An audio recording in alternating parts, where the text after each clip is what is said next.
Samsung is planning to relaunch the S21 FE in India in order to get rid of the old stock. As you know, S21 FE flopped because it came with the Exynos processor in India. But it's not the S21 FE that's currently sold in India. They're going to launch the Snapdragon 888 backed version. The one which is available in India was Exynos 2100.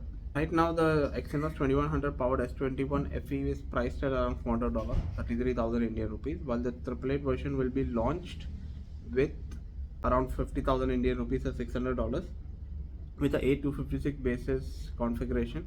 The Exynos variant has a 6128 GB variant by default. The rest of the specs will be the same, but there will be a new colorway on the way.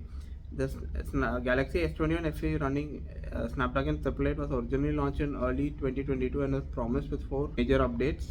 And now it seems like the refresh engine version will also get 4 major Android updates. But this phone for the price of 50,000 rupees is actually a big stupidity. Don't know why Samsung is launching it. They should launch it at the same price as the Exynos 2100.